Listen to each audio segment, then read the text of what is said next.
The host of Mark Kaye Saves the Republic, the one and only Mark Kaye. Mark, generally speaking, after a major military action, there's a rally around the flag effect. Support for the president grows. Yeah. Do we expect to see that Trump's popularity is going to soar, or like Democrats, it won't matter what he does, they just won't like him? Yeah, well, for Republicans and anyone in the MAGA camp, it's a great opportunity, as you said, to rally around the flag and to get on social media and talk about how great President Donald Trump is and how strong America is and how we're back and our military is unstoppable. And all of those things are true. But for the Democrats, it's another excuse to use the I word, impeachment, which many of them already have. This is, again, another reason why in 2026, the battle for the House of Representatives will be so crucial, because every time Donald Trump does something to make America great again, make America safe again, make America strong again, the Democrats go into their back room and they write on the whiteboard, okay, here's yet another reason we can impeach Donald Trump if we ever get back to power. So It's the same old song and dance. But I definitely did see a real positive overall reaction on the right from the attacks on Iran. And we've seen polls that said the majority of Americans believe what Donald Trump has been saying for 2 decades. Iran cannot have a nuclear weapon. Yeah, and to further Mark's point, and your point, Mark, as well, about seeing kind of this rallying cry around the president. Obviously, the Democrats are out there crying impeachment. But I was at the NASCAR race at Pocono Raceway yesterday, and chants of USA were ringing out throughout the entire time. I've never seen more American flags being flown. People everywhere at the race were talking about this, and all of it was in a positive way. And it was great to see all of these people kind of just uniting and saying, wow, look at what America did. And I feel like that's the overwhelming voice that we're hearing in our communities. Well, and what the general said was absolutely right. This was a reaffirmation, not just to the rest of the world, but to America, that our military is back. Because during the Joe Biden years, all we saw was a lot of DEI. We saw a lot of woke stuff. We saw dismantling of the military. We saw what happened in Afghanistan when they left $85 billion worth of equipment behind. But Donald Trump came in immediately. He reassessed the military. He rearmed the military. Pete Hegseth has been an amazing force when it comes to recruitment and also troop morale. And this is really the most successful mission any American and anyone globally has seen from the United States Armed Forces in the last 4 or 5 years. So, of course, USA, it's almost a gut reaction every time you see something like that. Yeah. To your point, Mark, I think the Democrats are the boy who cried wolf. Trump is bad at everything. I remember when Obama was launching missiles, we didn't call for impeachment, and we're like, go military, go USA, kill the terrorists. Could they not get some credit by saying, okay, he did a good job on this, let's oppose him on other things? They just can't do it at all. Well, first of all, Mark, you should never assume their gender by saying they're the boy who cried wolf. The person? Sorry. Yeah, the person young human who cried wolf. But you're right. There were some calls for impeachment when Barack Obama dropped billions of dollars worth of cash on the tarmac at Iran. But impeachment has been a uniquely Nancy Pelosi, Democrat, congressional Donald Trump tactic. The only other impeachment we saw was Bill Clinton when he did something impeachable. But for years, it wasn't even on the table. Now it is a daily occurrence in the Democrat Party. And yes, Barack Obama did a lot of military things. He had a lot of attacks. No one in the Republican Party ever claimed that he was misusing his power or tried to impeach him for unconstitutional acts. This is all because Donald Trump is an outlier, an outsider, and a very popular president who's not only dismantled Iranian's nuclear program, but pretty much dismantled the Democrat Party. Yeah, good point. Mark Kaye, great to see you this morning. I don't care about you or your podcast. I would like you to leave. There was no point to it except to annoy people. There's a protest in town. I'm very excited because usually if I want to go to a protest, I have to go to Washington, D.C. or New York or someplace where there's some major political event. But for whatever reason, today there's a protest in Jacksonville, Florida to stop the ICE raids. I had no idea there were even ICE raids in Jacksonville, Florida. But that makes sense because ICE is everywhere. It's supposed to be here somewhere. Oh, wait, I think I see it. Oh, no, this is not good.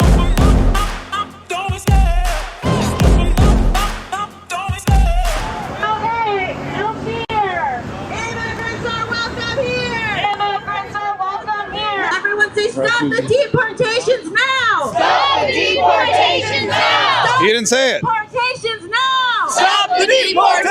now. Okay, that's better. That's better. No ICE! No KKK! No fascist USA! No ICE! No KKK! No fascist USA! When killer cops are under attack, what do we do? When killer cops are under attack. Oh, sorry. I need to eat food. It's 90 degrees, but we don't need ice! It's 90 degrees, but we don't need ice! It's 90 degrees, but we don't need ice! One more time! It's 90 degrees, but we don't need ice! What are you guys doing on the street here today? We are raising visibility. We are standing in solidarity with our immigrant community. We're tired of the attacks on immigrants, not only at the federal level, but here at the local level. It's an attack on immigrants. They're ignoring everything that we actually want as citizens of Jacksonville, just to pass these racist laws to rile up their base. You said that was a racist law. What's racist about it? So targeting people, once this Trump administration came in, it was very clear that immigrants, especially anyone from South and Central America, had a target on their back. This was not an issue that City Council ever spoke about before the Trump administration, before the ICE raids, before the immigrant community started being targeted, and now all of a sudden it was top priority. So yes, it's very racist, it's very bigoted. But that doesn't have anything to do with race, does it? I mean, that has to do with legal status. Okay, so if we want to get into the semantics, we'll say it's a xenophobic bill. It's bigoted and xenophobic. Okay. You said also that this wasn't an issue in Jacksonville until Donald Trump came in, but isn't that because the last administration basically ignored the problem? No, that's a talking point that for some reason gets used a lot, but there was a lot of people being deported. There was a lot of ICE presence still. There were ICE raids in Jacksonville during the Biden administration? So clearly you're here just to be contrarian. I don't care about you or your podcast, and I'm not going to sit here and argue with you. I have a protest to run. Thank you so much. Have a great day. Okay, I was just curious about that. I obviously can't kick you out, but what I'm going to ask you to do is avoid getting too close to people. Well, I asked her for an interview. I'm not. I'm only telling you that I'm going to ask you to not get close to people. You kind of have the camera in some people's faces, so okay. I would prefer you to leave. I prefer you to leave, but I get, but it's a newsworthy event, right? Like, you're here for attention, are you? I'm not answering questions. I'm just expressing that we'd like you to leave. Can't force you to leave, but we'd like you to leave. Is there someone else here who I can talk to? I would like you to leave. That's all I'm going to say. I'll find somebody else. All right, thank you. What's your sign say here? I recommend you not talk to this guy. He's not with us. He's going to recommend you not talk to me. He's like just interviewing people trying to cause a ruckus. I'd recommend just not talking to him. Hopefully he'll get bored and just leave. That's the goal. I mean, I'm just curious about your sign. Is that a problem? I'd avoid talking to him at all. That's my advice. Can I ask you about your sign? Okay, great. What's your sign say? Well, you see it. There's dump ice in the Gulf de Mexico. And what do you mean by that? What's the sentiment behind that? That means that ICE is a corrupt organization that really needs to be disbanded because it's been thoroughly infiltrated by racist, white supremacist operatives. They changed it to the Gulf of America. Who changed it? The president and the Department of the Interior. They don't matter. Congress matters, and it is an international body of water. It requires international consensus to change the name of an international body of water. And actually, more of the coastline is in Mexico than in the United States. So the president's executive order is meaningless. There was no point to it except to annoy people, which is what Donald Trump loves to do. Hi, how are you, ma'am? Well, thank you. Good. Can I ask you about this guy? He's not here in good faith. I'd recommend not talking to him. Okay, then I won't. Why am I not here in good faith? No. Hi. Can I ask you a couple questions? I'd recommend not even answering any questions. Why do you recommend not answering questions? I'd recommend just avoid it if you can. You don't want to? Is this guy your husband?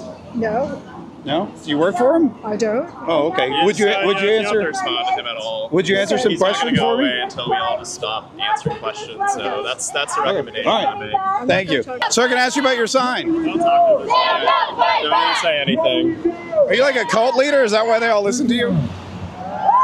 You brainwashed them all, just anything you say? So do you come here often? As a child, she went to school here. She earned a degree here. Do you work for the city? She's a lifelong member of American society. I like your She vest. was recently denied a deferred action for childhood arrival. I Googled your name. Oh, you did? Yeah. Yeah, what'd you find out? That you're going to lose. This rally's supposed to last like an hour. But I'm going to be honest, it's like 102 degrees out here in the sun. We're right next to the road. You can feel the exhaust. You can feel the exhaust off the cars. It's also, there was supposed to be like a counter protest, but I don't know where the counter protesters are. I may be it. I think I found the counter protest.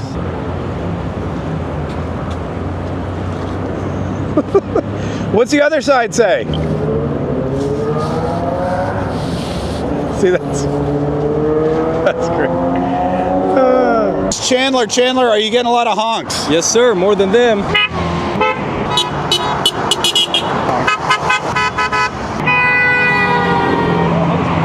Tell me about the big sign, deport these Democrats. Did you guys make that?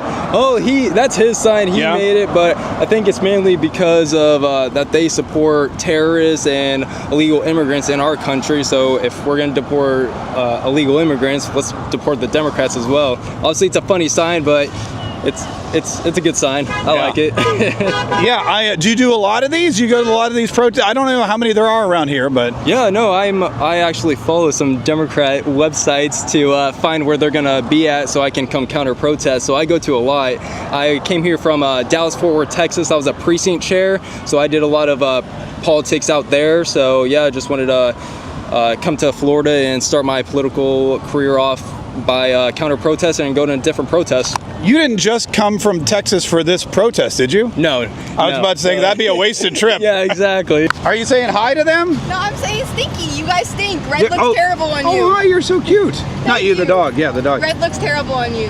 Red looks terrible on me? Terrible. Oh, what's wrong? Absolutely I'm not even wearing red. You know, as fun as that was, one thing was kind of disappointing. There were not a lot of people in support of ICE. There was Tommy, there was Chandler. That was it. 2 people. And yes, there weren't a lot of people protesting against ICE either. But at the same time, it seems like President Trump's base and the MAGA Americans and all the voters who rallied around him and asked for this kind of deportation effort and this kind of extreme deportation to get America back from where we were before Joe Biden opened up the border and let 25 million illegals come in. All of those people, they've disappeared. They're like, well, we're in the White House now. We don't need to worry about it. I'll be honest with you. I think we need stronger showings. I think we need more Trump supporters and more MAGA supporters at all of these protests, counter-protesting, so that people don't think we're outnumbered. That's the problem we had before. The vocal minority got all the news coverage, and the vocal minority was always posting stuff online, and the vocal minority was always out there in mass. I mean, I'm not calling that in mass. I'm just saying there were more of them than there were of the others. And I think that really to keep the narrative alive and to keep showing that there is support for President Donald Trump and there is support for the American immigration system, there is support for ICE and Tom Homan, and there is support for the United States of America. I think in order to do that, we need more and more people at all of these protests, no matter how lame they are. And they were, man, you'd be hard pressed to find a lamer protest than that one. What's up? This is Mark Kaye.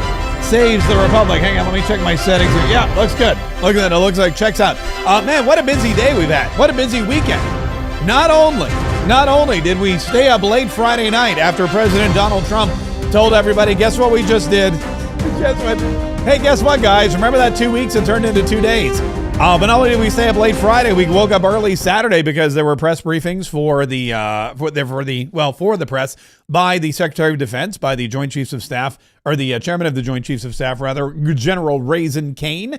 And then, of course, there was all kinds of new information coming out Saturday and Sunday. And then there were protests to attend. And then there was, church to go to and God to pray to. And now all day today, this morning, I woke up bright and early because Newsmax asked me to come on and give my expert foreign policy opinion. I don't know if that's the case. I don't know if that's true or not, but you know what happened was I was already booked.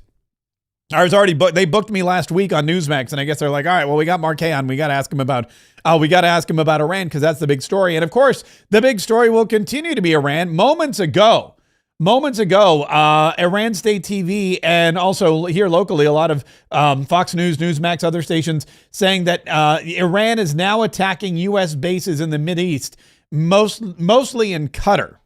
In Qatar, the airbase Abu Dababadu, Scooby-Doo, the airbase in Qatar has been attacked by 6 ballistic missiles coming out of Iran. And I know what you're thinking. Really? But yes, that's exactly what's happened. Let's see what PBS says. PBS says that Iran, let me pull this back out a bit, that Iran says it has attacked U.S. airbase in Qatar in retaliation for American airstrikes. Iran said Monday night that Monday night is now, by the way, because it's nighttime there. It attacked American forces stationed at Qatar's Al Udeid Air Base. The announcement was made on state television as martial music played. A caption on the screen called it a mighty and successful response by the armed forces of Iran to America's aggression. Now, again, I'm no military expert, but here's what I know about these attacks. There were 6 missiles. And as far as I know, they were all shot down because, we're not Iran's missiles versus America's missile defense. No contest. The attack came shortly after Qatar closed its airspace as a precaution amid threats from Iran. Explosions boomed Monday night in Qatar shortly after its airspace was closed. Witnesses said they saw what appeared to be missiles in the skies over the country. There was no immediate acknowledgement from Qatari authorities of an attack. Iranian President Masoud Pezeshkian wrote on the social platform X just before the explosions, "We neither initiated the war nor seeking it, but we will not leave invasion to the great Iran without answer." Qatar closed its airspace amid Iranian threats to retaliate against the United States over its bombing of 3 Iranian nuclear sites early Sunday. Earlier in the day, Israel expanded its war against Iran to include targets associated, blah, blah, bliggity, blah. Let me show you exactly. We have some video of it, actually, that I found right before we went live today. Let me pull that up for you. So this happened, like I said, just a little while ago. Let me go to the video here, which I posted on my X page. Here it is. So this is apparently the skies over Qatar. Just earlier today. Here it is. You can hear kind of the pops. It looks like, and again, it looks like a lot more, but there were 6 missiles, Iranian missiles coming in, and then I guess these are all countermeasures. You can see there's countermeasures and explosions in the sky over Qatar. And I imagine, again, that this is the American military might that is just decimating Iran's response, which is pretty pathetic. I mean, when you think about it, and look, a lot of people are saying this is just for show. I guess this guy's going back inside. He's like, this is boring. But a lot of people saying this is just for show. What you're seeing here is just Iran flexing its very, very small muscles. Iran has been pummeling Israel with hundreds of rockets. So a retaliatory attack against the United States of 6 rockets does not seem really like a retaliatory attack. It just seems kind of like okay, we don't want you to think, we don't want you to think that that we're going to just sit around and take it. Although we really have no choice but to sit around and take it. Also, Qatar is an ally of Iran, and they did close their airspace again just moments before this happened, which leads us to believe that Iran probably called Qatar and was like, "Hey, we're going to do this silly little thing. Just so you know, here's a warning." And B, Qatar probably said, I mean, whatever, we're just going to shoot them out of the sky. This airbase, however, though, is interesting because this is the same airbase that Donald Trump visited when he went to Qatar. You may remember he went in there and there was a big banner that said peace through strength. And he spoke to like 10,000 troops and they had a big brouhaha and it was really pretty incredible, really pretty amazing. And what happened was that I guess that's part of the reason why Iran chose this airbase. It's a huge airbase. It's the largest one in the region. 10,000 troops are stationed there. But the other interesting thing is that President Donald Trump, in an effort to protect American forces in the region, I guess ordered the aircraft and many of the forces to be evacuated days ago. So a few days ago, what happened was the forces were evacuated, or the airbase was evacuated. They got a bunch of the expensive planes off the tarmac, and I don't know where they took them. But they're not there anymore. So that is something, of course, that President Donald Trump said he was going to. And look, he said, number one, he said this. He said, look, we will always We will always protect our troops. And if Iran decides that they want to come after our troops in any way, shape, or form, we will hit them even harder. Future attack, you got to make peace. Future attacks will be far greater and a lot easier. And he said again, don't even think about attacking our troops. I think it's here. With all of that being said, this cannot continue. There will be either peace or there will be tragedy for Iran far greater than we have witnessed over the last 8 days. Remember, there are many targets left. Tonight's was the most difficult of them all, by far, and perhaps the most lethal. But if peace does not come quickly, we will go after those other targets with precision, speed, and skill. Most of them can be taken out in a matter of minutes. There's no military in the world that could have done what we did tonight, not even close. There has never been a military that could do what took place just a little while ago. Yeah. So it appears, and I'm going to pull up, it appears that these attacks continue, even though Donald Trump gave a pretty stern warning. Hey, look, you're not going to want to do this. You're not going to want to do this. There's a, let's see if I can pull up some actual. Donald Trump is now huddling with his top brass as admin closely monitors reports of explosions in Qatar's capital. I'm gonna pull this up real quick and see what we can listen in on. Remember in that opening wave. Hang on, let's go to like I said, this is all late breaking news, and it looks like there may be multiple waves. There may be multiple waves of these attacks. So we're gonna listen in here quickly and see what's up. Let me zoom in on that. Here we go. How their military chain of command has been decimated over the past week and a half. And so they're still able to coordinate this response. There is an understanding that this is a very large country, more than 90 million people in Iran. And so, of course, they knew that if there was going to be a regional war, it would come in waves. And so they have capabilities. They still can target U.S. interests in the region. But again, it appears today that they've tried to limit this with just targeting initially this U.S. base just outside of Doha, Qatar. And according to reports, coordinate their response as to not drag the United States into the war more directly. Guys? All right. Trey, also just want to get this in here. Bahrain now says it has shut down airspace temporarily amid fears of retaliation by Iran against these U.S. attacks. Also, Rich Edson reporting for us has just informed us that President Trump is not yet in that situation, the Situation Room for that security meeting. So we do anticipate that is still happening, but we haven't gotten yet word that he has entered that meeting. Trey, we'll get back to you very shortly for an update. Let's get to Jillian Turner now. She's at the State Department. Jillian, what's the situation for Americans that are still in the Middle East? Well, it is probably too early right now, Sandra, to say that all hopes for diplomacy are now completely dead. But these Iranian strikes inside Qatar that we are witnessing live are a definite and clear rebuke to Secretary of State Marco Rubio's pleas just yesterday for Iran to return immediately to nuclear negotiations with the United States. Both the Secretary and President Trump himself have since Saturday been issuing pleas for the regime to consider, one last shot at diplomacy. There's about a minimum of 8,000, anywhere up to 20,000 Americans, civilians on the ground inside Qatar. So, there's a lot of folks in harm's way outside the military base there that a lot of folks here at home are worried about this hour. Secretary Rubio, Sandra, yesterday said they want to pass messages and notes like we're in third grade. We're not doing that anymore. Direct negotiations. So these strikes are a clear repudiation of those comments. The Secretary made those right here on our air. And officials here, Sandra, did have at least some inkling from intelligence reporting this morning that something specific to Qatar was in the works. They issued what they call a shelter-in-place order for the entire state of Qatar, telling Americans not to travel, not to leave their homes, not to leave buildings, to stay wherever they were. Those alerts were followed quickly by similar warnings from the Chinese government, from the United Kingdom's government.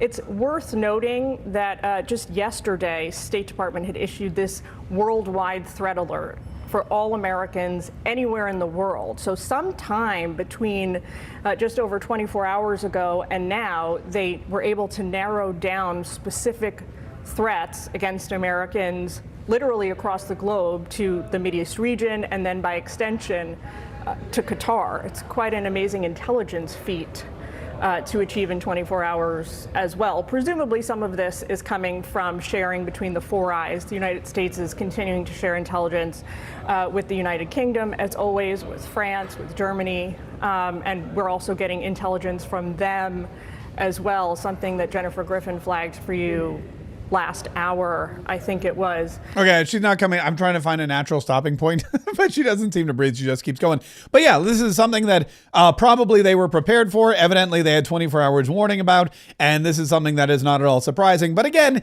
it's Iran acting up, and instead of coming back to the negotiating table, they're doing these foolish little things. You can see there the interceptor missiles are taking out the ballistic missiles being shot at the airbase, which is shared also too with the Qatari. So I don't know what because Iran and Qatar are fairly close or have been fairly close. There was never any animosity between the two. It's weird now that Iran would be firing missiles into their airbase, missiles that they know are going to be shot down and missiles that could do damage to Qatari civilians and citizens, not to mention Americans or anyone else who's there. I imagine this won't go unanswered by President Donald Trump. He's already said these things aren't going to go unanswered by the United States of America. This is pretty much what we're going to be.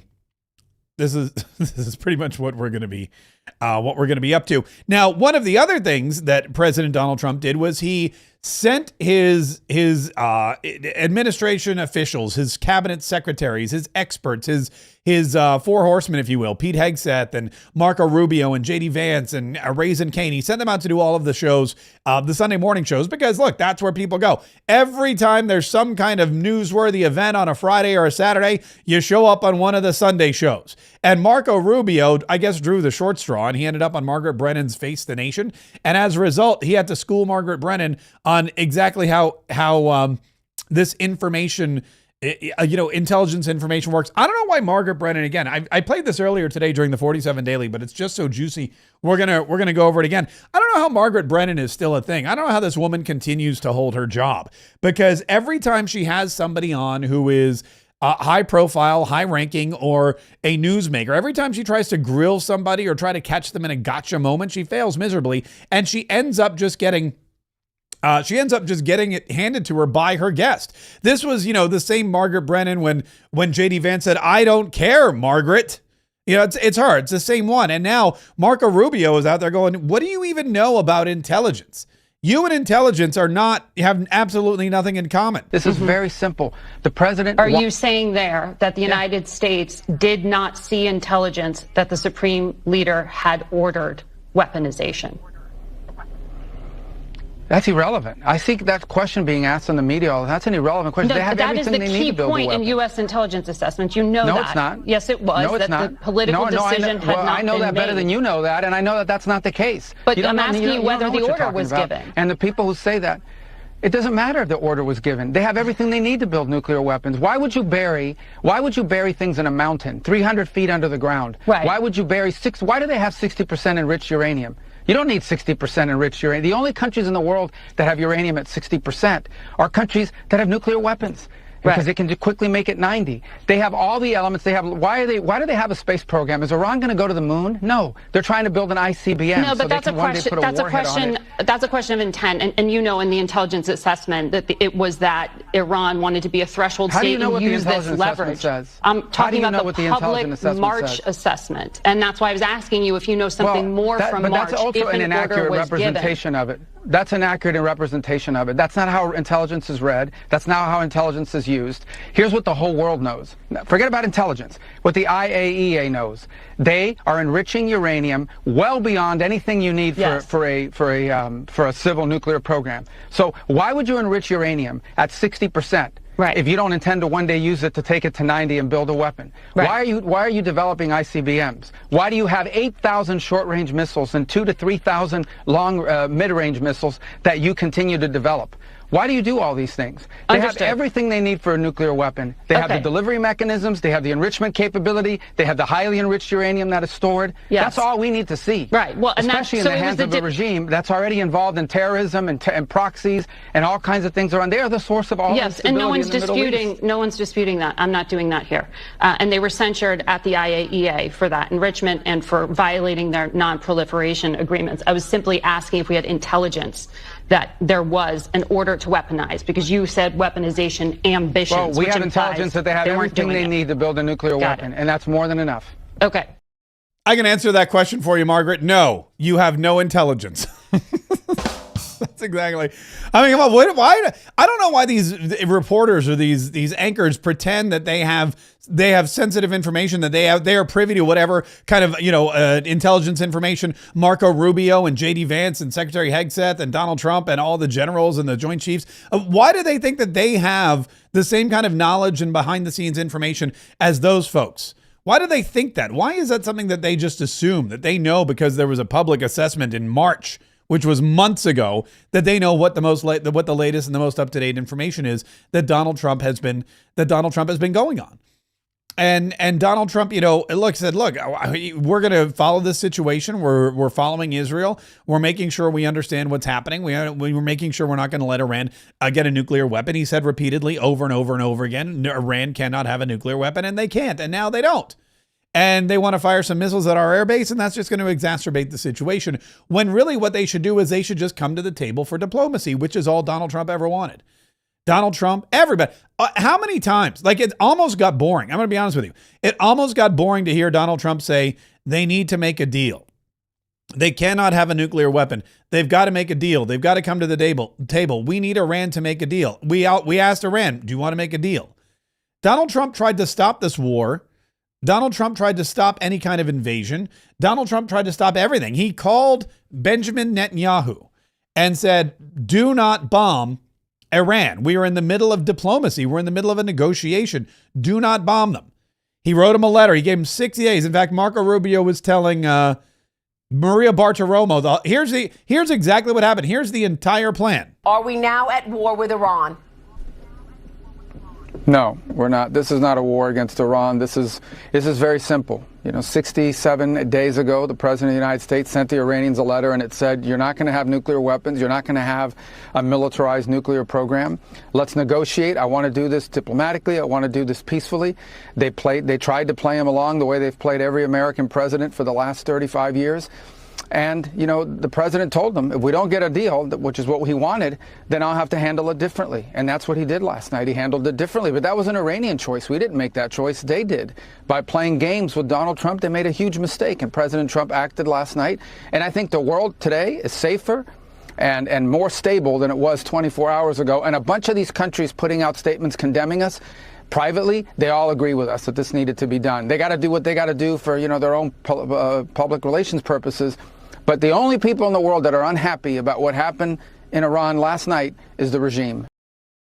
And that's exactly what happened. You've got Donald Trump saying you got 60 days, and they ignored it. They blew right past the deadline. They said no, thank you.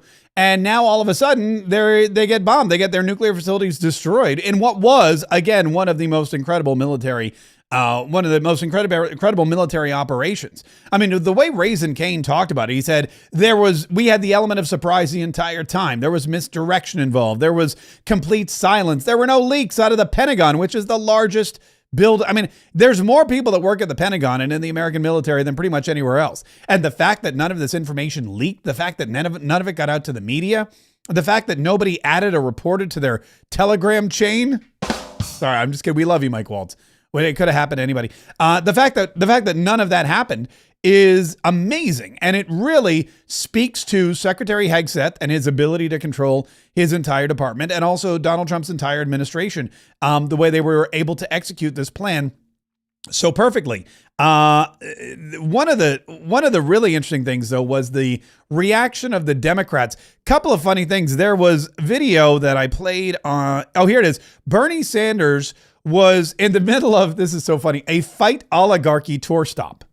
You know, he's been going around. He's been talking about fighting oligarchy. He and AOC, they've been flying around on private jets, and they've been like, fight oligarchy. Let me get on my Gulfstream and fly away. Fight oligarchy. Oh, hold on. I got a lobster dinner later today. That was their whole thing. That's what they've been doing. And so Bernie Sanders was on stage at surrounded by socialists. I mean, think about this. You want to talk about, I wish I'd been there. I was here at home. Here, I'm going to tell you exactly what happened. I was at home. It was Friday night. I took a shower. I was in my towel. I'm going to maybe TMI. I came here. I sat down at my desk and I was like, all right, it's like, you know, I'm going to go watch TV with my wife, maybe have a glass of wine or something. Let me just check one more time. Let me shut everything down. I go on X, and literally I was staring at X when the first person posted, "We just bombed Iran." So I went to Truth Social. Sure enough, 4 minutes prior to me reading this, Donald Trump posted his big long post about how we just bombed Iran, how everyone was out of the airspace, how it was extremely successful. And so that was it. That was my whole night. I threw on some clothes. I started tweeting. I started posting. I started doing videos. I started writing to people. There was a press conference at 10 p.m. I watched the press conference. I did some more posts on X. I did some more videos. I was planning the next day. We're going to do a special Saturday podcast. We're going to do all this other great stuff. And that became my night. You know, we're very flexible around here. So what happens when we can be nimble. If I still worked at the old liberal radio station, they don't move that fast. They need to have like a meeting for everything before they do it. So that's basically how it happened. That's exactly what happened and how I found out about it. But if I weren't here at home in a towel drinking wine with my wife finding out about it, the other place I would like to be would have been here with Bernie Sanders and the socialists finding out live that Donald Trump bombed Iran. We just bombed Iran. Oh, no, I'm scared. Oh, that just gave me the chills. I'm scared. All right, let me conclude. Okay, so what happens is Bernie Sanders is in this auditorium.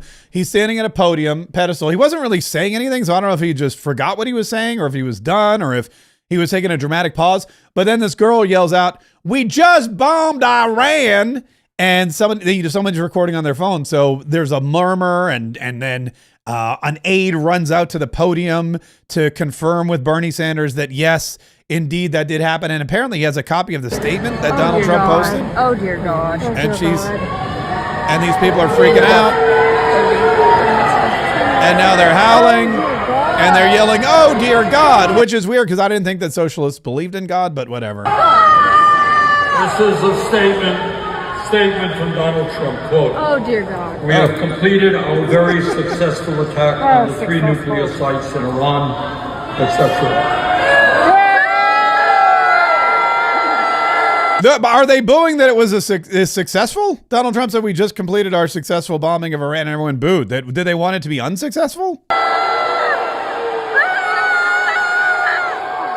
There's one dude just sitting down in a t-shirt. Anyway, that's basically how they reacted at the Bernie. I mean, think about that.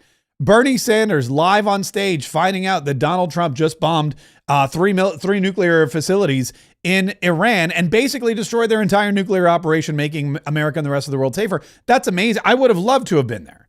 I may have even paid money to be there. In fact, I'm pretty sure I would have had to pay money because that's how Bernie Sanders rolls. Bernie Sanders is about he's the most capitalist socialist you've ever seen in your entire life. Jasmine Crockett, she posted, I guess this was a live or something. She did I guess she was in a car being driven around by her chauffeur, and she was doing some Q&A, whatever. She found out and she did a live on Instagram or TikTok or one of those to give her opinions about what happened. And I'm going to be honest with you. I understand her opinions because she's not the brightest bulb in the hallway, but she was very disrespectful to the president. Again, also not a surprise. All right, I'm going to give y'all a second to jump on. Hopefully I've got a decent connection, as I am in a car. I'm driving to another location. I literally shed a tear or two. And so long story short, for those of you that are unaware, the mofo that resides in the White House. By the way, that would be President Mofo. By the way, that would be President. First of all, I would not be shocked if some of her followers were unaware.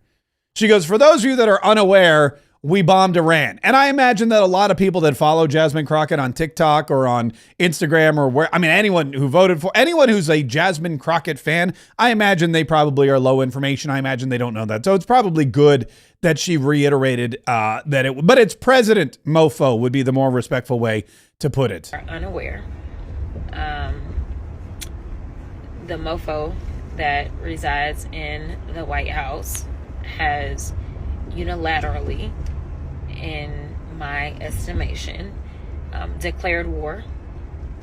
We have a constitution that seemingly does not matter to this man. Okay, and again, this is the big Democrat talking point, and also some Republicans, I'd like to point out, but that they claim that Donald Trump has declared war on Iran. And Donald Trump has done nothing of the sort. There's been no declaration of war. They're claiming that Donald Trump broke the law. They're claiming that Donald Trump, what he did was unconstitutional. They're claiming that Donald Trump violated his oath of office, all these things because Donald Trump bombed nuclear facilities, which are military targets, by the way, in Iran.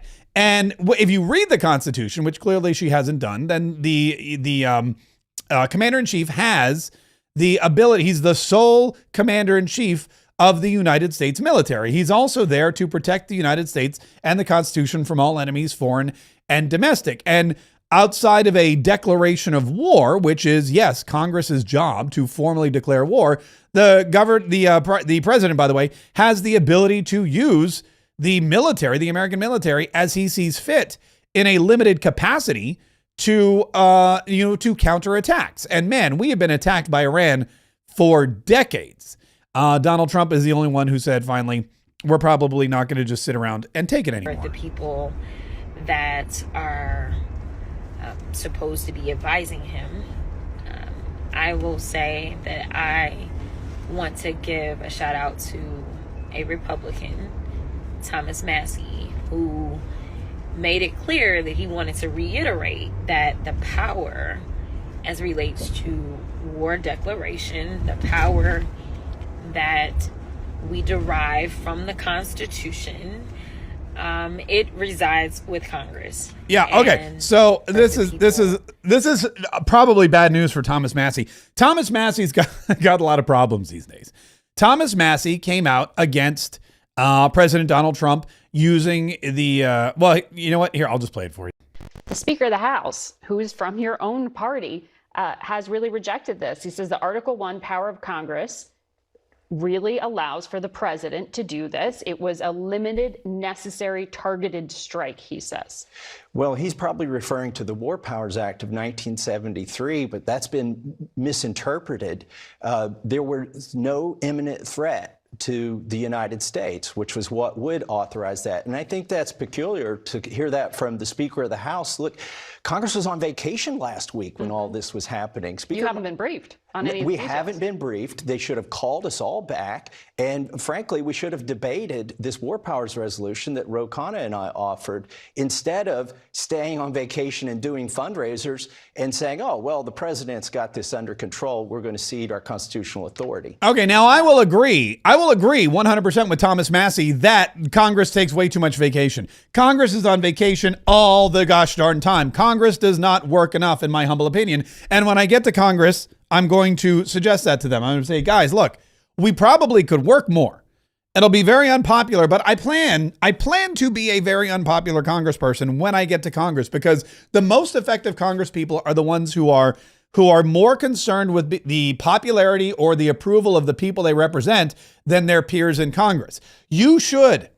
Here's an effective congressperson should feel uncomfortable walking down the halls of Congress, that they're getting looks and getting talked about by by the other congresspeople, that they're getting, that no one wants to sit with them in the congressional cafeteria, that kind of thing, because you're supposed to just worry about the people back home. So I will be an unpopular congressman. And if that means telling them, guys, we need less vacation days and more work days to deliver for the American people, then that's exactly what I'm going to do. And I imagine, like I said, I will be very unpopular. But Thomas Massie, he's got some big problems now, because he came out and said what Donald Trump did was unconstitutional. Mike Johnson is misinterpreting the War Powers Act of 1973, which was put in place right after Vietnam. And not only that, but Jasmine Crockett has basically just endorsed him. And is there anything worse? Is there anything worse that can happen to a Republican's career than to have Jasmine Crockett endorse them? I mean, that's exactly, listen, here's what she said. Hold on. Oh, I got to go back to party. Hold on. I got to go back to Jasmine Crockett. Jasmine Crockett said, I want to give a shout out to a Republican, Thomas Massie. And I want to say that he did the right thing. Where did I put that? Hold on. I got it right here somewhere. I mean, it was insane. Just, oh, here she is. Here we go. And let me give, so here we go. No one's in. We ain't been called in. To reiterate, I will say that I want to give a shout out to a Republican, Thomas Massie, who made it clear that he wanted to reiterate that the power as relates to war declaration, the power that we derive from the Constitution, it resides with Congress. Okay, so she says, I want to give a shout out to Thomas Massie. If I were Thomas Massie, I would be banging my head against the wall of my office right now going, why on earth would she do that to me? If she really liked me, if she really respected my opinion, if she were really an advocate for what I was saying, if we were really on, why would she endorse me? Because for any Republican, getting an endorsement from Jasmine Crockett, that is most likely the kiss of death. However, he's also got another enemy. He's also got another big problem, and that is that Donald J. Trump, President of the United States, posted a very, very lengthy message about Thomas Massie from Kentucky, who he's not a fan of. He's had a run-in with him before, called him a grandstander when he wouldn't vote for the one big beautiful bill, wouldn't vote for other, budget packages before that. Donald Trump wrote on Truth Social, Congressman Thomas Massie of Kentucky is not MAGA, even though he likes to say he is. Actually, MAGA doesn't want him, doesn't know him, and doesn't respect him. He is a negative force who almost always votes no. No matter how good something may be, he's a simple-minded grandstander who thinks it's good politics for Iran to have the highest level nuclear weapon while at the same time yelling death to America at every chance they get. Iran has killed and maimed thousands of Americans and even took over the American embassy in Tehran under the Carter administration. We had a spectacular military success yesterday, taking the bomb right out of their hands, and they would use it if they could. But as usual, and despite all the praise and accolades received, this lightweight congressman is against what was so brilliantly achieved last night in Iran. Massie is weak, ineffective, and votes no on virtually everything put before him. Rand Paul Jr., no matter how good something may be, he is disrespectful to our great military and all that they stand for, not even acknowledging their brilliance and bravery in yesterday's attack, which was a total and complete win. Massie should drop his fake act and start putting America first, but he doesn't know how to get there. He doesn't have a clue. He'll undoubtedly vote against the great big beautiful bill, even though non-passage means a 68% tax increase for everybody and many things far worse than that. MAGA should drop this pathetic loser, Tom Massie, like the plague. Drop him like the plague. The good news is that we will have a wonderful American patriot running against him in the Republican primary, and I'll be out in Kentucky campaigning really hard. MAGA is not about lazy, grandstanding, productive politicians, of which Thomas Massie is definitely one. Thank you to our incredible military for the amazing job they did last night. It was really special. Make America great again. So President Donald Trump, now reportedly, he's not only just blustering on Truth Social against Thomas Massie, he's actually apparently set up a super PAC to help oust Thomas Massie. He said he's going to spend millions of dollars to oust Thomas Massie. The word on the street is that Chris LaCivita has been put in charge of this super PAC and the task of finding somebody to run against and beat Thomas Massie in the primary. And so that's what Donald Trump spent his weekend on, because he almost hates. It's really interesting. The Democrats, I mean, he expects the Democrats to come out after him. He expects Bernie Sanders and AOC and Jasmine Crockett to say dumb things and to lie about him and to come out against him and say that this was an unconstitutional attack. But he hates when the Republicans side against him, especially Thomas Massie, who continues to do it over and over and over and over again. And so that is a battle definitely to watch come 2026. That is a battle that is going to be exciting. And I'm not really sure. I'll be honest with you, I'm not really sure who's going to win it. Kentucky, as I said on Newsmax this morning, is a very interesting state. First of all, it's beautiful. Second of all, the bourbon is amazing. But the interesting thing politically about Kentucky is that they're all over the map. Kentucky is a state that voted overwhelmingly for President Donald Trump every time he ran. Kentucky is a red state. However, they have a very popular Democrat governor in Andy Beshear. Andy Beshear has won twice against a MAGA conservative in the last go round. And for whatever reason, the folks in Kentucky love Donald Trump and they love their Democrat governor. Also, I mean, not everybody in Kentucky, but the majority of voters. Also, Rand Paul and Thomas Massie, both of whom are libertarian leaders, come from the state of Kentucky. And to have the two largest libertarians, the two largest, small government, hands off kind of, live free or die Republicans we have in the entire Congress, Senate, and House, to have them both come from the same state is very interesting. Also, Mitch McConnell, you may remember, comes from Kentucky. He hates Donald Trump for different reasons. He's also a warmonger, unlike those two. And then you've got James Comer, who's probably the most, I guess you would say, the most MAGA of the bunch. So a lot of really interesting politics going on in Kentucky. And I don't think it's ever possible for anybody to predict what's going to happen. And Donald Trump may send Chris LaCivita there. They may find some kind of conservative Republican to vote against Thomas Massie or run against Thomas Massie. They may raise millions of dollars in some kind of super PAC. Donald Trump may fly his brand new Qatari given the Air Force One jet right into Lexington or right into Frankfurt or wherever he wants to go and campaign over and over again against, where's Thomas Massie's district is? Hang on, it's more near Lexington, I think. Up by Cincinnati. Hang on. It's the 4th district. And that is up by Cincinnati, Louisville. Okay, so he has a little bit of Louisville. It's mostly a rural district, but it borders Cincinnati, Ohio, and it borders Louisville.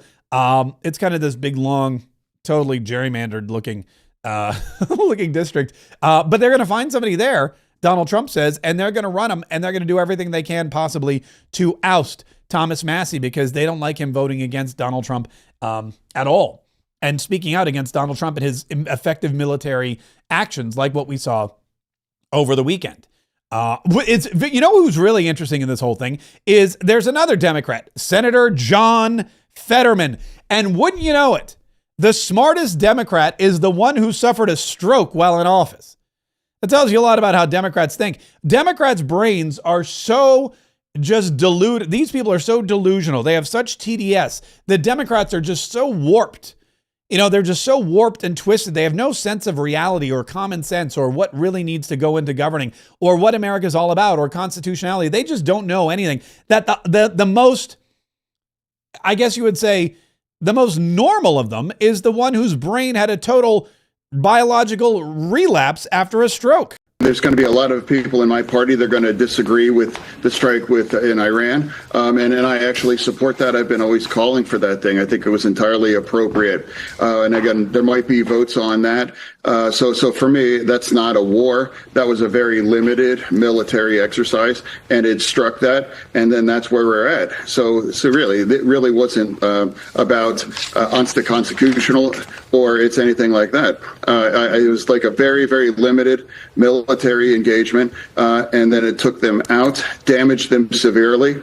I mean, that is just, I mean, it sounds almost like a Republican. I think I heard Republicans saying the exact same thing that John Fetterman said.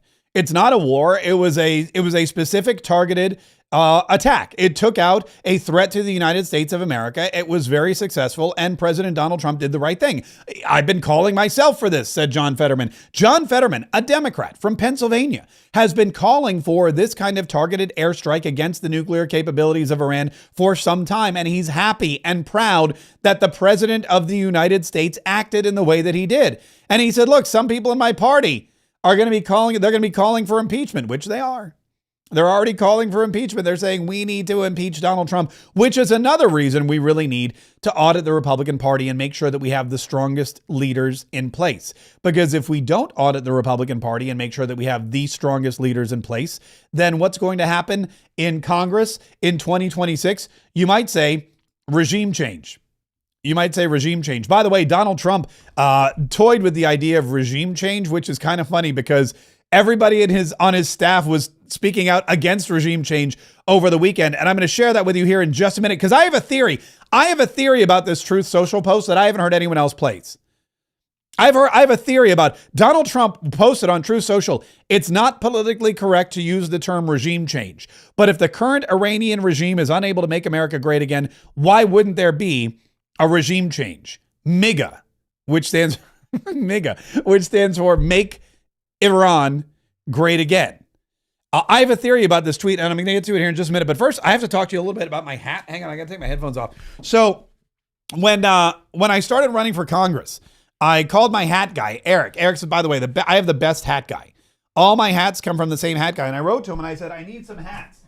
And I got two variations. I got this one, which I wear every single day, right? I do the same thing. It says Mark Kaye for Congress.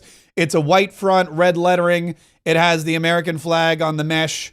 It's not made in China, which I'm really thrilled about. That's very exciting that it's not made in China. And there you go. That's the hat that I wear every single day. But he also gave me this one. This one is a plain white hat. It's got the little, it's got the new cool, it's like the captain's hat where it's got the rope and it says Mark Kaye for Congress. And I wear this one. I don't wear this one as much on the air, but this one is also very comfortable, very nice. And these are the two styles of hats that we came up with. And of course, I just kind of gravitated toward this one. It's a little more colorful. And what happened was when I first started running, I had one of my friends, Terry, gave me a donation of $500. And I was very grateful. And Terry said, I really hope you win. I think you're going to be great. Anything I can do to help you. And I said, I need money. And he goes, here's $500. This is one of my first big donations. And so I gave Terry a hat. And he was the only person I gave a hat to because I figured a $500 donation warranted a hat. Well, on our Patriot Club meeting last week, Amy, who lives in North Dakota, said, Mark, I want one of your hats autographed. And I want you to write on it and I want you to sign it like Donald Trump signs his hats, and I want you to send it to me. And I said to her, well, my buddy Terry got the only hat so far that I've given away, and it was $500. And she said, done. And I said, what? And she goes, yeah, as long as you autograph it, I'll 100% pay that. So she went and she made a donation of $500. And so I gave her the hat. And I said, great. I signed it and I wrote first. She wanted me to write first edition. I sent it out there. And so I was like, that's great. 2 hats. And we're really rolling on the donations. Now, here's the problem. I called Eric, my hat guy. I said, I need more of these hats. You know what he told me? Sold out. Sold out. You cannot get this white hat anymore with the red, white, and blue. So I immediately panicked, as I do. And I went to my collection and I found that I have 1, 2, 3, 4. I have 6 left.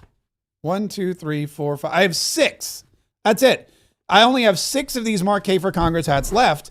And what I'm going to do is I'm going to autograph them And if you want to make a donation of $500 like Amy and Terry did, then I will get you the autographed, look at this. This looks so cool. I'll get you the autographed Mark Kaye for Congress first edition hat. Now I know what you're saying.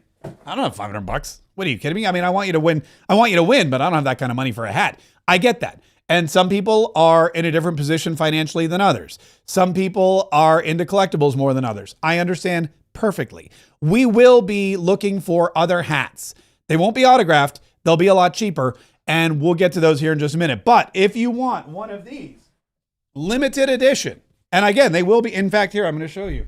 I'm going to autograph it just so you can see exactly what it looks like.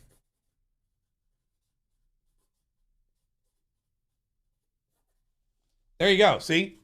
Look at that. I just made it way more valuable. So if you would like one, if you want to be like Amy, if you want to be like Terry, if you want one of these collectible Mark Kaye autographed first edition red, white, and blue caps, make a $500 donation now on our website, and we'll send it, like I'll send it out tomorrow. Amy's is already in the mail. And all you have to do, hang on, I always do this. All you have to do is go to markkayeforcongress.com. I have to log out because it always has my information up there. markkayeforcongress.com and make your $500 donation.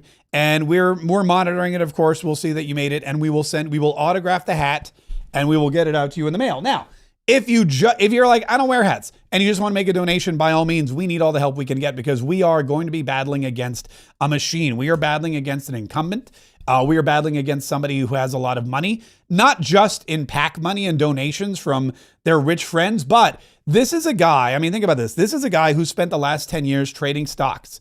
This is a guy on the Appropriations Committee who had 152 questionable stock trades that brought ethical violations against him. This is a guy that has made millions in the stock market since going to Congress, and he has millions of his own amount of money to spend. He can, I mean, this to him is an investment. If he's like, okay, if I lose to this podcaster guy who's signing hats for $500, if I lose to that guy, then I'm not going to be able to trade stocks anymore. So he'll spend money for information so that he can continue to do exactly that and make even more money in his final years before retirement. So that's what we're up against. I don't think we're going to be able to raise as much as he does. I don't think we're going to be able to outspend him, but we need to raise as much as we possibly can and make up for the rest of it with, grassroots efforts. Look, we're going to make a lot of money. We're not going to make as much as he will, but we will definitely outwork him on the ground with door knocking, with events, with Facebook posts, with Twitter posts, with being obnoxious, with press releases, with all that kind of stuff. I will work my butt off as much as I possibly can. However, we do need as many donations as possible too. markkayeforcongress.com is the website. markkayeforcongress.com. It's linked in the description of this video. And like I said, the next 6, 1, 2, 3, let me just double check. Yeah, I have 6 hats. The next 6 $500 donations get an autographed first edition Mark Kaye for Congress hat before they sell out. After that, like I said, we're gonna get cool hats. I'm not sure which ones we're going to get though. And they'll be awesome. And they'll be a little cheaper. But if you can afford to help us, we've got an amazing autographed hat just for you. markkayeforcongress.com. All right. Donald Trump put this out there. It's not politically correct to use the term regime change. But if the current Iranian regime is unable to make Iran great again, why wouldn't there be a regime change? MIGA. 25 at 4:55 p.m. Okay. So this was Sunday at 4:55 p.m. Now, let's go back. That's Sunday afternoon, almost early evening. Let's go back to Sunday morning, shall we? And listen to, this was actually Saturday morning. Let's go to Saturday morning and listen to Secretary of Defense Pete Hegseth. This mission was not and has not been about regime change. The president authorized a precision operation to neutralize the threats to our national interests posed by the Iranian nuclear program and the collective self-defense of our troops and our ally Israel. Yeah, no regime change. This is not about regime change. J.D. Vance was on Meet the Press, I believe. This is one of those Sunday. No, this may have been, I don't know, it's one of them. And here's what he said. But our view has been very clear that we... Oh, wait, hold on. Here, listen carefully. But our view has been very clear that we don't want a regime change. We do not want to protract this or build this out any more than it's already been built out. We want to end their nuclear program, and then we want to talk to the Iranians about a long-term settlement here. We believe very strongly that there are two pathways. There's a pathway where Iran continues to fund terrorism, continues to try to build a nuclear program, attacks American troops. That's the bad pathway for Iran, and it will be met with overwhelming force. There's another pathway on the table here. There's a pathway where Iran integrates itself into the international community, stops funding terrorism, and stops trying to pursue a nuclear weapon. This is a reset. This is an opportunity for the Iranians to take the smart path. We certainly hope that they will. Yeah, they did not, by the way. They bombed the American air base in Qatar, or tried to. They failed miserably. Here's Marco Rubio talking to Maria Bartiromo. Our objective. Our objective was to severely degrade and or destroy 3 nuclear sites inside of Iran. One of them had 60% enriched uranium. 60%. Remember, you only need like 3.67% for a nuclear power plant. You only need 20% enriched, very small quantities for like medical isotopes and that kind of thing. The only countries in the world that have anything close to 60% enriched uranium are countries that have nuclear weapons. They have stored 60% enriched uranium in one facility there called Esfahan. They were threatening to create even more of it. And then they had all these centrifuges that were capable of enriching up to weapons grade at 90% buried in mountains. I know, but it's all for peaceful purposes. Give me a break. Everybody gets it. Unfortunately, they've been able to get away with that game for a long time. Those were the objectives last night. We hit 3 nuclear-related sites controlled by the Iranian regime. And now what happens next will depend on what Iran does next and the regime does next. If they attack us, it would be a terrible mistake on their part. There are they are completely vulnerable. They don't control their own airspace. They can't protect their own airspace. They can't even protect their own leaders. So I think it would be a big mistake if they did anything against us. But look, they'll have to make that decision, and the president will respond accordingly and decisively. But no one, after last night, should be under any illusions. When Donald Trump says he's going to do something, when the president says this president says he's going to do something, he's not just wasting words. He means it. Yeah, so we achieved our objective. Our objective was not regime change. We were not looking for a regime change. It's never been about regime change. That was all Saturday and Sunday morning. And then Donald Trump rolls out in the afternoon saying, you know what? If they can't make Iran great again, why wouldn't there be a regime change? Now, I think he did this for a couple of reasons. The first reason is this is a message to the Iranian people. There's 92 million people in Iran. This is a message directly to them saying, guys, clean up your act, change your stuff, get rid of your leadership, find somebody new. There's 92 million of you. You guys can rise up. You can rise up against the supreme leader. You can take control and you can reestablish whatever kind of government you want. If you don't want your women running around in burqas, covering their faces, if you don't want to have to, worry about getting killed for saying something stupid or speaking out against the government, if you want to be westernized, if you want something that they have more, similarly in the United Arab Emirates, for example, if you want that kind of lifestyle, it can all be yours if there's regime change. And Donald Trump didn't say we're going to go in there with boots on the ground and change the regime. He's not going in there saying we're going to oust the supreme leader. He's like, no, why shouldn't there? If the current Iranian regime is unable to make Iran great again, why wouldn't there be a regime change? And that is a message, I believe, to the Iranian people. Also, I'm going to be 100% honest with you. I think he was doing it to mess with his staff. I think it was like a joke. I think he watched him. He sees Secretary of Defense Pete Hegseth going, there's not going to be any regime change. And he sees Vice President J.D. Vance going, there's not going to be any regime change. And he sees Marco Rubio going, we're not looking for regime change. Our objective was to bomb the Iranian nuclear facilities. We were looking for regime change. And I think Donald Trump is watching all of them. And he's like, watch this. He's in there with Susie Wiles. He's like, hey, Susie, watch this. This is going to be funny. Send. And all of a sudden, everybody's talking about Donald Trump pushing for regime change after everybody he sent out to the Sunday shows was working against it. That's something I would do. Again, this is why I'm not running for president. I'm running for Congress. That is something I definitely would do if I were Donald Trump. But I'm not saying that's the reason. I'm not saying that's the reason. Donald Trump is posting something. Hold on. I think this is brand new on Truth Social. Let's go see what he's been very active on. Yeah, this is 1 minute ago. 1 minute ago, Donald Trump wrote, the sites that we hit in Iran were totally destroyed, and everyone knows it. Only the fake news would say anything different in order to try and demean as much as possible. And even they say they were pretty well destroyed. Working especially hard on this falsehood is Allison Cooper of Fake News CNN, Dumb Brian L. Roberts, chairman of Concast, Johnny Carl, that's Jonathan Carl, I think, of ABC Fake News, and always the losers of, again, Concast's NBC Fake News. It never ends with the sleazebags in the media, and that's why their ratings are at an all-time low. Zero credibility. So it's really interesting, and this is something that, I'll be honest with you, I did not see this coming. I did not see this coming. I guess I probably should have, and I didn't really think about it. I was too wrapped up in what was going on, covering the news, pulling sound bites, running for Congress. There's a lot going on over here at my house. I wanted to, we went in the pool. We had like a pool day yesterday too, so I had to make some time for that. Also, there was church. Like I said, I didn't really sit back and think forward. I didn't map this out. I knew that the media would be very upset with President Donald Trump. And I knew that they would be upset with President Donald Trump because he bombed Iran and it was very successful.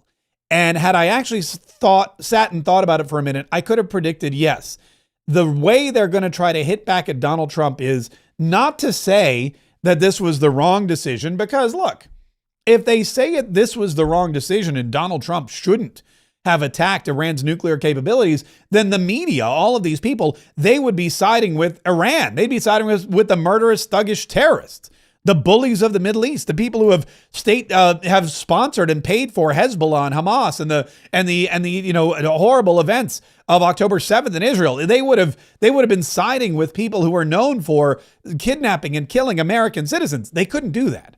But what they could do is attack Donald Trump where they know it hurts, saying that his massive military operation was not as massive as he likes to claim. His super successful military strike against Iran's nuclear capabilities was not as super successful as he's letting on. They're trying to go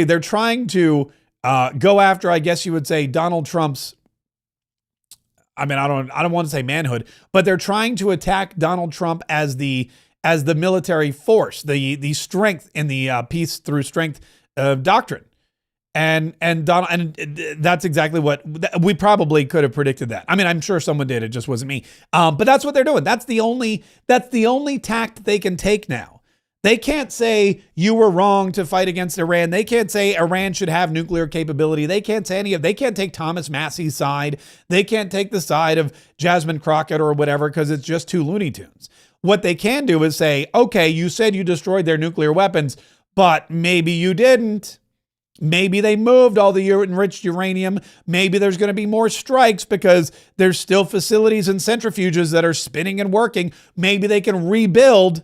Maybe. And that's why Donald Trump is raging against them now on Truth Social, which, not like he needed another excuse to rage against the fake news media, but Donald Trump will rage against the fake news media any chance he gets. Listen, in my Patriot Dispatch earlier today, I wrote about this because what Donald Trump did, this was really incredible. What Donald Trump did when he got kicked off of Twitter years ago was he built Truth Social. He said, fine, you want to kick me off of Twitter? I'll just build my own platform. And he did. And he built Truth Social, and it became $1 billion company. And on Friday night, when I went on Truth Social to verify that Donald Trump had posted this, because you know what happens a lot of times is you go on X and you see these posts.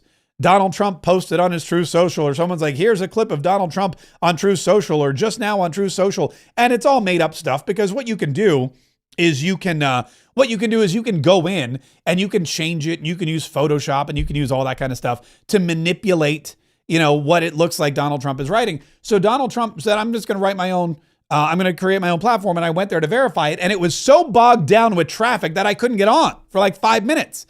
It was slow to load. And I go, man, Donald Trump, because he got censored, because he got canceled, because the bastards in Silicon Valley said, we don't want you to have the same freedom that everybody else in the United States of America and around the world has. We're going to cancel your account because we don't like you or what you said or what you stand for politically.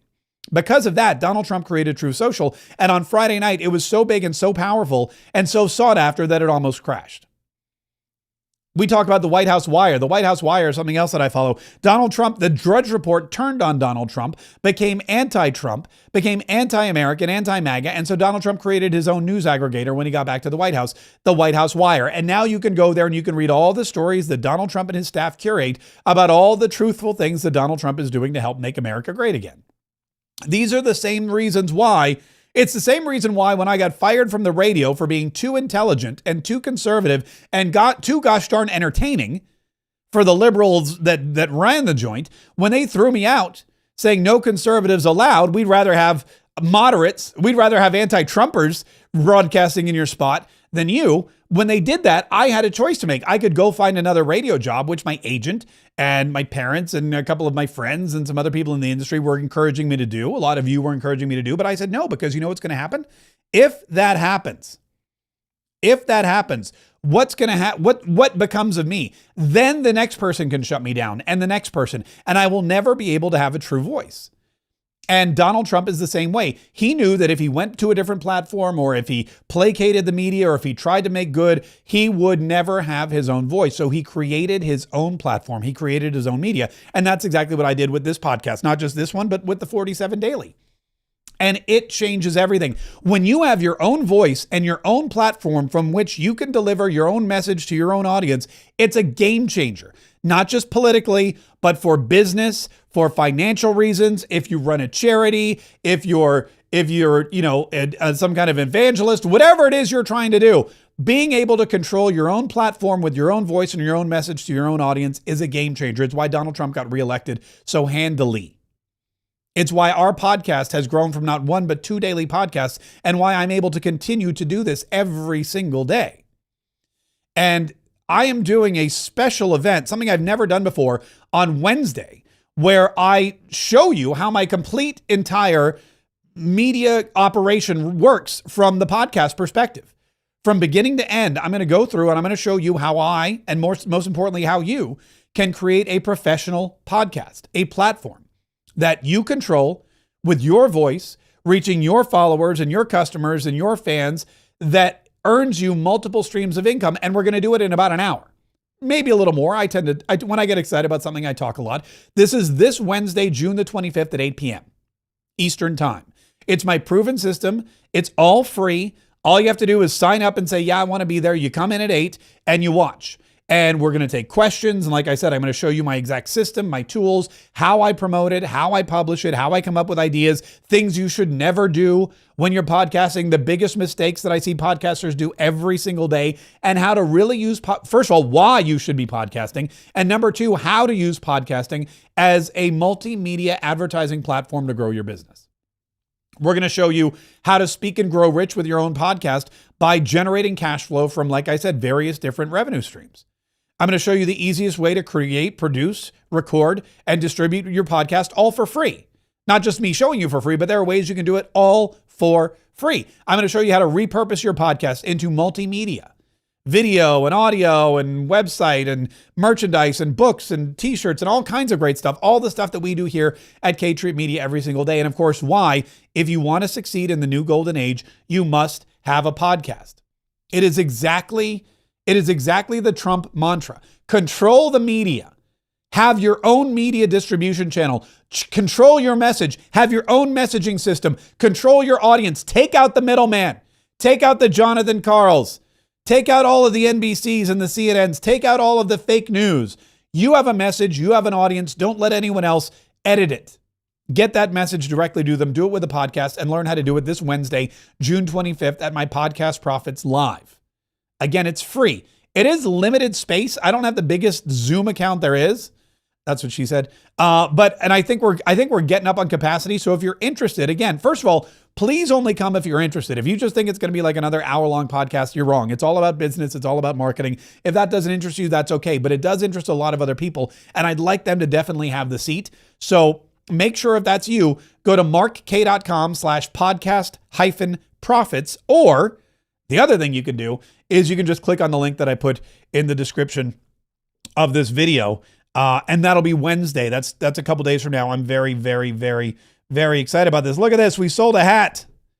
Johnson Cabbage just got an autographed Mark Kaye for Congress hat. Congratulations, John Sincavage. That is very nice. And thank you so much for the valuable donation to the cause. That means, folks, we are down. Well, hold on, let me double check. Yeah, that means we are down to just 5. This one that I just autographed is going out to John Sincavage. That means we just have 5 left. So if you want one of these remaining 5 autographed Mark Kaye for Congress hats, it's very simple. Just go to markkayeforcongress.com and make sure that you make a donation of $500. We will take care of the rest. Listen, this has been so much fun. This has been a blast. What a great day today. And there's going to be so much news coming up tomorrow, the next day. I want to make sure that you're getting it all. I want to make sure you're subscribed. I want to make sure you're subscribed to this channel. You're subscribed to the podcast. You're following whatever it is you're following, whether you're on Rumble or Facebook or YouTube or all of them. Make sure you set the notifications and hit the little bell. Make sure you tell these platforms, this is information I like, I need, and I want. And you better give it to me every single time it goes live. And like I said, we go live a lot. Hit subscribe. Mark Kaye Saves the Republic, your daily news source for the truth, for information, for inspiration, for entertainment, and for everything you need to know so that you can save the Republic. All right, we got an after party too.